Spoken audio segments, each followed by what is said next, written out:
La Pauline est un squelette, maigre à faire peur, plate et rêche, comme une crêpe aux épines. Cette plante amère n'a pas de sein, pas de forme, pas de chaleur, pas de charme, mais beaucoup de rage. Contre les enfants, essentiellement.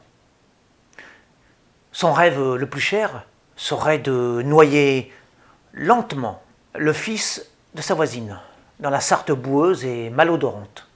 Un joli bambin épanoui et rieur qu'elle croise 2 fois par jour sur le pont enjambant la rivière Mancelle. Évidemment, il ne faut pas chercher bien loin la raison de ses obsessions infanticides.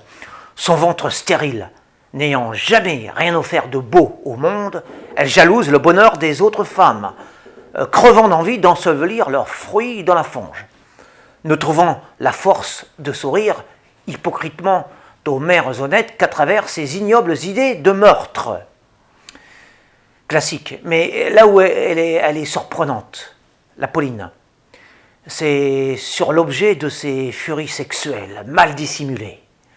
Ordinairement, ces sinistres chardons ne dressent leurs épines libidineuses que vers leurs jeunes curés faussement suspectés d'homosexualité, vers leurs livreurs de bois musculeux, membrés comme des guerriers, ou plus banalement, vers les pires voyous de la ville. Ces fixations d'érotomane à elle sont beaucoup moins communes. C'est sur la grande statue du Christ de l'église de son quartier que cette vipère aimerait bien répandre ses humeurs acides, perdre sa virginité de criminel inassouvi. Alors, classique encore, penserez-vous. Ces désirs érotiques blasphématoires à l'endroit de la Sainte Éphigie, certes. Un détail près, la statue christique, façonnée dans le plus pur style néo-contemporain, est aussi abstraite et linéale, froide et conceptuelle, et pour ainsi dire parfaitement métallique et inhumaine, que son corps de femelle, déréglé, est affreux et décharné. Squelette de métal contre squelette de chair.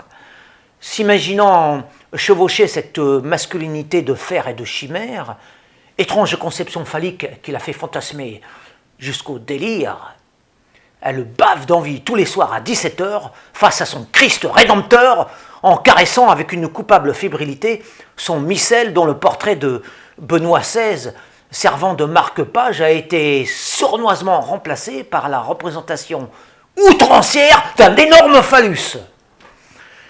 Par décence, on taira ici l'odieuse scène qui se déroule chaque soir à la même heure dans l'église quasi déserte. Toujours est-il qu'à la suite de cette communion impie, une véritable opération miraculeuse a lieu sur la cervelle corrompue de la scélérate. Ayant ainsi apaisé ses crises utérines à heure fixe, au retour de l'église, lorsqu'elle le croise sur le pont pour la seconde fois de la journée, le fils de sa voisine rentrant de l'école, et contrairement au matin, ses envies de meurtre sont considérablement amoindries.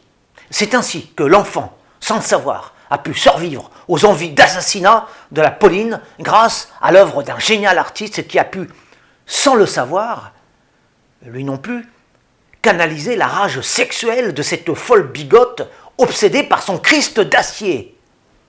Une fois adulte, devenu brillant avocat, il eut à défendre la Pauline. Le défenseur a obtenu la relaxe de sa cliente dans une sordide affaire de meurtre. La Pauline, ainsi sauvée de plusieurs années de réclusion criminelle par celui-là même qu'elle voulait noyer dans la Sarthe 15 ans auparavant, renouvelle chaque jour ses prières vespérales dans la même église.